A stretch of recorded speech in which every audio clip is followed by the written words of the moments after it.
without the independent makers, really the grassroots, then we don't have creativity, and without creativity, we have a metaverse that we don't want to be in. So Juliana Lowe, welcome. Daniel Adams, Timmy Soskut, Ginna Lambert, and Albright Enyioha. I'm hoping I got all of those names right. Very, very interested to hear what you have to say. The future belongs to the makers, and one of the hashtags we've got running is Meet Your Makers, which I thought was a fun little hashtag. Lots of people talk, but it's the programmers and the modelers and the creators and the makers that are actually developing what we will be experiencing as the metaverse or in the metaverse. So let's talk to some leading creators here about their tools and inspirations. Over to you guys. Thank you, Daniel. Okay, fabulous. It's thanks WebXR for having us. We've got some really amazing folks online today. I can't wait to meet them. So why don't we start out with that? Maybe let's go around and maybe introduce yourselves, starting from Daniel, you're on top, and then Albright, Ginna, and then Timmy. How about that? Sure thing. Yeah, so my name is Daniel Adams, although more people probably know me as M-Sub2. I'm a developer with Zesty Market. I'm also the creator of the WebXR Discord. And I do a lot of open source contribution to WebXR projects, and I also have some things I'm working on the side too. Okay, so hi everyone, I'm Albright from Nigeria. I'm an energy engineer, and I also have my startup Sustainable Games, where we train Africans on XR technologies. We are trying to hit the core problems that we face in Africa in order to ensure that we also are updated on the latest technologies. So that's what we do here. With time during the talk, I'll share more of my work. So it's really nice to meet you guys. And Yeah. Ginna? Hi, everybody. I'm Ginna Lambert. One of my titles is the director of photography at a VR or 360 production studio called VARtisans. So I'm mainly, in this company, I'm mainly working in the production side of WebXR, getting behind a camera and essentially filming still. But in addition to that, I love the intersection of where traditional production and traditional video production and WebXR meet. And I'm excited to sort of represent that field today and talk about it. Great. Timmy? Hi, I'm Timmy Kokke. I'm better known as Source Code online. I'm from the Netherlands. I've been doing VR since for a very long time now. Started at a time when the VR headsets were unpayable, and we just only built 3D shooters without the actual shooting. I worked as a 3D designer in the past, got into development, and came across WebXR a few years ago. And in a competition, and really started working in WebXR again and in 3D again. And 2 years ago, I got a job as a HoloLens developer, not doing WebXR. WebXR is still only on the side, but I also work on the combination outside of work, mostly building little games people can play. And I just like to hack different things together, implementing AI into my games or into my little apps. One of the things I'm really proud of is my chatbot is going to take over the world. I think yours will. I'm going to finish off by saying I'm Juliana. I am probably the quote unquote creative person on this team, and it's really nice to be hanging out with developers and filmmakers and entrepreneurs. So I do tilt brush. I I create meta worlds, and I kind of merge that's kind of that space between storytelling and artwork and experience design. So that's kind of where I kind of hang out. So so why don't we just talk a little bit about what makes you passionate about your work? Why do you do it? And why is it important to you? And why do you think makers need to know your story? So let's go. Let's start with Albright first, and then Timmy, and then Ginna, and then follow that up with Daniel. Okay? Okay, so I'm pretty passionate about this topic because it solves, pain points for me. I come from the engineering background. I studied petroleum engineering in the University of Benin in Nigeria. And as an engineer, I would say that XR technologies really provides, this bridge or this gap between not having access to high-end, will I say, resources for learning and, also working in the industry. Let's say, for example, for students in school, having the XR technologies will help them to, have this experience prior to having the physical experiences. I have gone for rig operations, and I know how I was wishing I had, the simulations before I went for those rig operations. So that's one aspect that XR technologies helps me to solve. And the other aspect is I see the wide gap of the educational system in Nigeria, and that's what I'm trying to solve, right? And that's why we have sustainable games, and that's why I'm so passionate about training more Africans on XR technologies, knowing that it's going to be a huge way to bridge that gap and provide resources to train or to learn, even though we don't have those physical resources. So that's why I'm so excited about this topic. Super cool. And we're going to come back and talk to you a little bit more about that, because we know that this is the kind of information that kind of needs to be shared. So next up, who do we got? Timmy? Oh, did I say? So what excites me about WebXR? What's the question? Question, what is your passion? What excites you about what you do? What are you doing? And we're going to be talking a little bit about like why makers should listen to you. Well, for me, it's the creation of things. I've always kind of seen development as almost art. When I started programming back in the 90s, my parents didn't understand what I was doing. They never. I had not much to show. Computers were not that great, and I think that triggered something that I wanted to create things, make things, do the computer things that I wanted to do. And with web technology, I found that I can do that pretty much everywhere at once. The whole thing of build once, run everywhere is kind of what the web is supposed to do. And I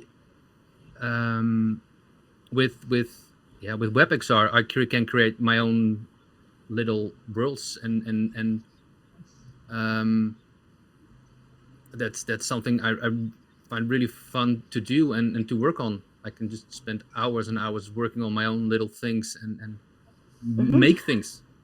Well, I think, and you mentioned too as well that you make games, like apart from the fact that you're also a HoloLens expert. Yeah, that's not WebXR. I make games for hobby. I've been doing that for ever since. Whenever I need to learn a new program language, I just start by doing a little game. And I've always been writing games outside of work. And yeah, for the HoloLens, we are building applications to train people in CPR, for example, among other things. And just extend the reality with a more realistic person. I'm not sure if you have ever seen the CPR mannequins. They're just lifeless mannequins. Yeah, and we're creating a virtual person that is there that you can actually open a shirt. We're working on adding hair to the chest that you need to shave off if it's there. And with our fire extinguisher app we're building, we can go where you normally can't go. You cannot do things wrong in real life with fire. So if you make a mistake and you start extinguishing a grease fire with water, you get a big explosion.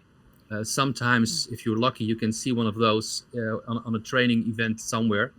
But we can do that in your own living room. That's really fun to work on. Well, your work sounds very interesting, and I think we're going to be really happy to hear a lot more from you, for sure. And we're going to be, in fact, I'm going to ask you and Albright to just think about, as we're going on to the next person, think about a user journey so that we can understand what kind of story that we have to go through as users. So that we can understand how you experience the world and what you're thinking. So you can think about that while I go to Daniel.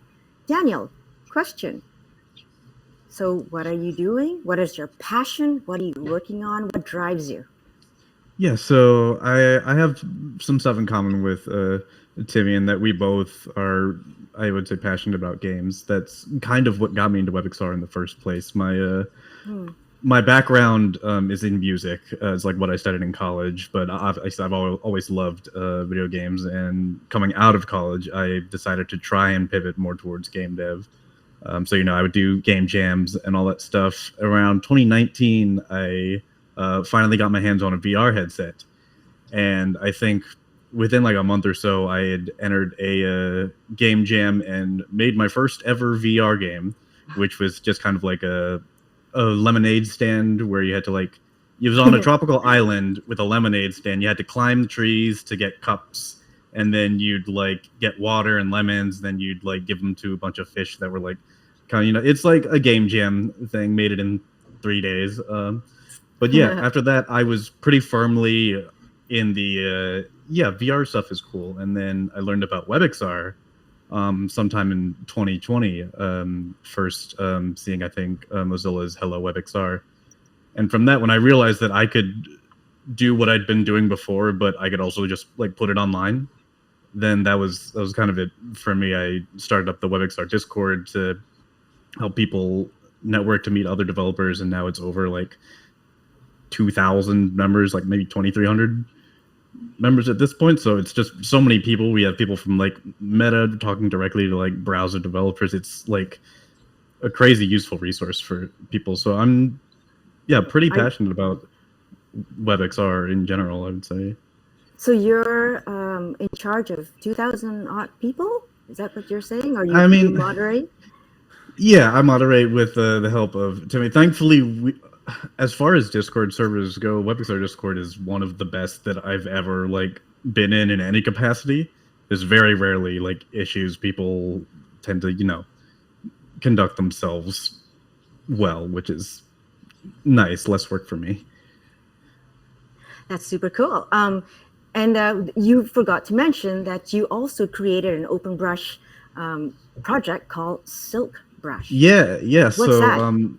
Way back when Tilt Brush got open sourced, I saw that it was just a Unity project, and there is a exporter for Unity to make WebXR projects maintained by D Panther, a very talented developer who's also active on the WebXR Discord. So I thought, I bet I could do this. I bet I could make a WebXR port of this, and so I started, hacking away at it. I would post on Twitter, and I think within a few days, I pretty much had the initial working version, and that was pretty exciting. Of course, I was never able to get it up to full feature parity. Other things eventually started dragging me off, but it was super cool to just have Tilt Brush in the browser. All the brushes worked. Wow. You could save models, you could take screenshots, and you could even download them from the website that was hosting it too. Yeah, that's maybe the most technically impressive thing that I've done to date. Well, as a Tilt Brush person, I'm impressed. So we're gonna connect now. Thank you for that. We had someone, Jonathan Hale remembers your game from he's messaging, and so that's kind of cool. It's nice when people see what you've created and are enjoying it. And Ginna, speaking of creations and enjoying things, you are the most eclectic person I've ever met. You're really you're out there filming filming from a hot air balloon, I believe, zebras. So that's just a little hint of what you do. Let us know more.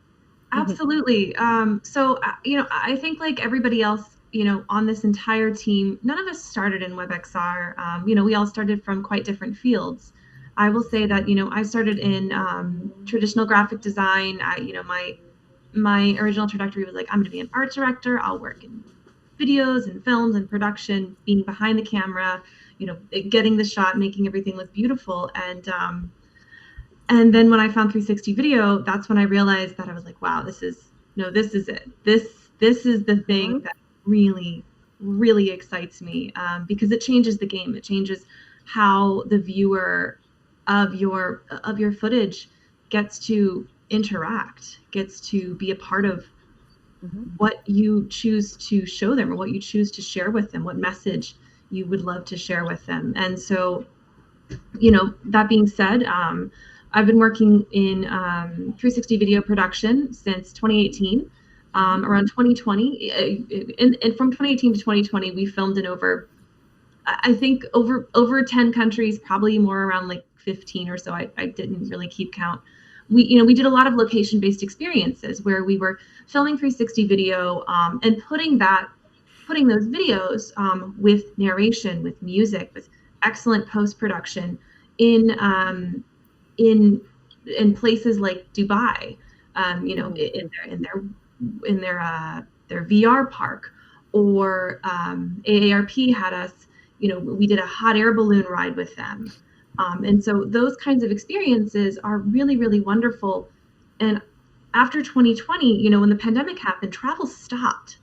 And like, oh, how are we going to get this? But then we realized that, and we kind of already realized it, but the 360 video is only part of the mission, because the more you get into it, the more you realize that what we want is not just to produce beautiful footage, but we would love to share it with people. How are we going to get this into people's hands? How are we going to get it? How are we going to make it social? How are we going to get it in people's hands? And then what's the best way to do that? And that truly is, for social experiences, WebXR. So we've started playing with that, and we're actually looking at a bunch of different ways to get 360 video into WebXR in a more reasonable way, because obviously the footage is quite large. Normally we work with medical technologies or kind of like pre-baked experiences that take a lot of space. So that for us is like the next frontier. It's something that we're so happy to be working with. We're already working in it right now. And then I'll say that the pitch for 360 video over Unity-based experiences, because we do both, is that the Unity-based experiences are those really interactive moments, but the 360 video, it's a little bit different because it actually puts you there in the moment a lot more. It's wonderful for individuals who want something very specific, who want a memory, who want a specific place, who are looking for a more documentary style of interaction. And you can create those as social experiences or individual experiences, and you can add on to them. You can make them immersive and interactive. But that realness, the fact that you can look around and instead of saying, this is a beautifully crafted game world, this was made with, Juliana, maybe one of your worlds where it's like it's beautiful and it's this wonderful idea and this gorgeous journey. It's a different take on it, and it still has some really amazing and valid uses. Anyways, I'll stop. Yeah, I think you brought up problems that I think we've all encountered, like like even optimization, right? Footage and all of these different things. Maybe we can talk to Albright a little bit now. And what's Albright, your work is fascinating. I met you at VAR, like in one of those incredible meetings, and we talked about, you know, your experimentation and your prototype development. But really, what's really fascinating is your commitment to accessibility. And you know, you're in Nigeria, and you're trying to bridge that space between, I think, countries such as the United States in terms of technology and, you know, areas where you live or are accustomed to. Would you mind talking to us a little bit about that and tell us about your pain points, your journey? Thank you. Yeah, thank you so much. I'm usually really thankful for platforms like this because at least I get to share the word out, you know. From that discussion we had, we also talked about the different pain points where we said our problem is not only about not being able to afford these headsets, but about, you know, will I say, not even having the ability to access these headsets. For example, Nigeria is not a place where you know, you can easily go to a shop and say you want to buy an Oculus headset. You have to go through the web, maybe order on Amazon, then you have to wait for a long shipping time, and the cost is like double, it's double the price. So there's different considerations for, you know, having WebXR experiences, or rather XR experiences.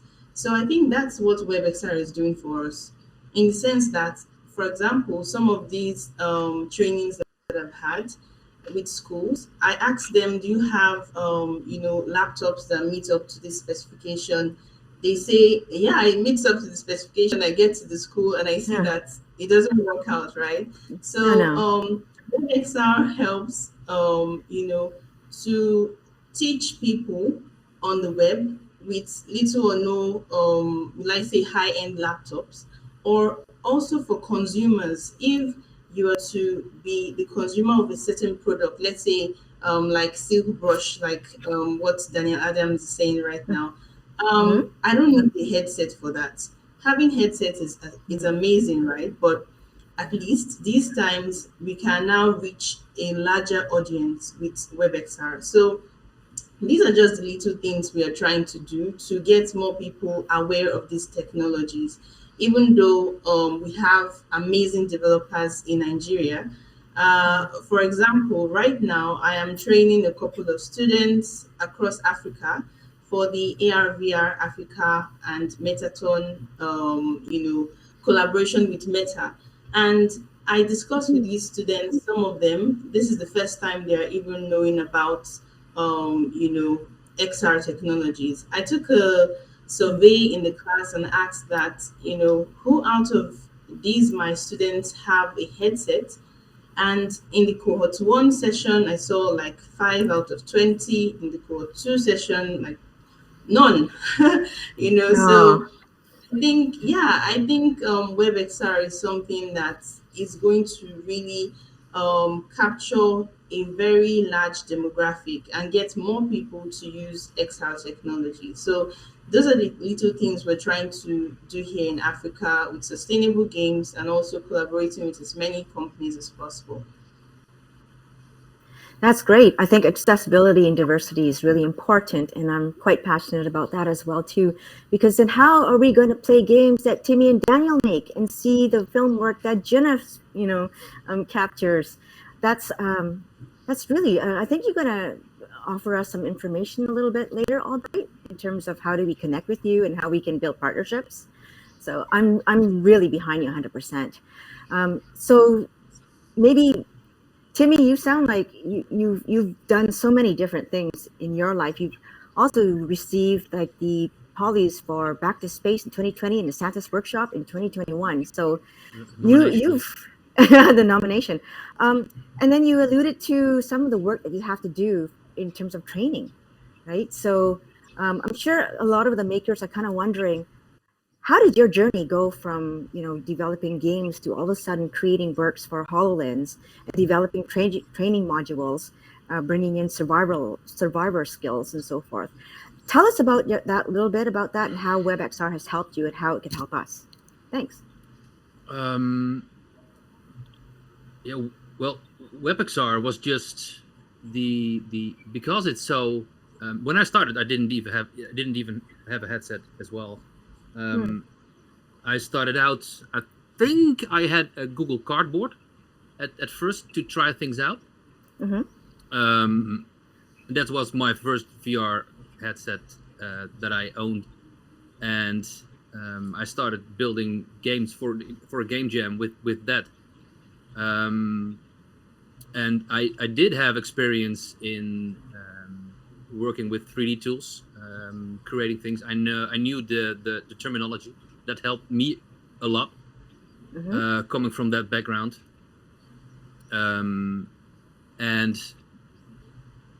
Yeah, I think the combination of that eventually got me into Unity and working for the HoloLens. So is it difficult? Is it something, if people out there are just learning or they want to jump on and they want to do something like you're doing, how would you help them out? What would you recommend? Well, if they want to learn how to build these games, I would suggest looking me up on YouTube. I have a I make some YouTube videos once in a while with tutorials on how to do these things. I do. Great. Okay. I did a lot of Twitch streams. I stopped doing those early this year, but I want to pick them up again. And then we just do a live stream of 30 minutes, 3 hours, and then we just talk about developing things. And people come in the live streams that have never done they don't even know what WebXR is, and they just come along to see, hey, there's someone doing JavaScript, let's see what it is. And then it's VR, and then first they're confused, VR, JavaScript, what's going on? And then often we start just talking, and I explain. I did workshops as well, just explaining to people, well, this is I often start with A-frame, because it's just with only a few lines of HTML, you have your first cube on the screen. And you can start adding interactions to that, adding a skybox, maybe even a 3D video, or 360 video, and just go from there. Okay, 360 video. So why don't we hang out and we have a few minutes left, so we were gonna go to Ginna, and then we go to Daniel, and then we'll cover as much as we can. Thanks, Timmy. Yeah. So talking about 360 video? Yes, a little bit about your pain points, what you recommend, how you get people on board.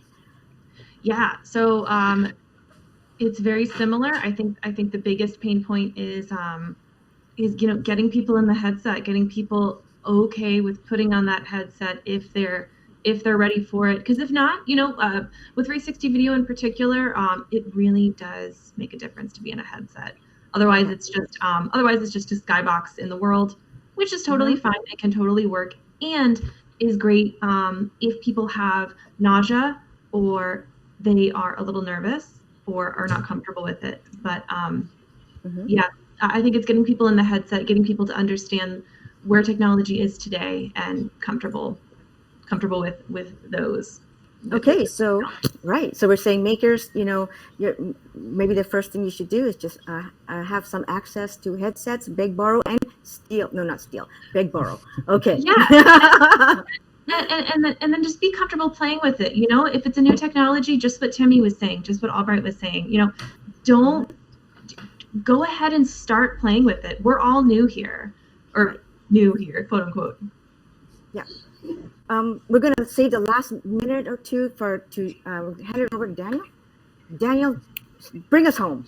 Yep, bring us home, Daniel. Bring us home. Jeez.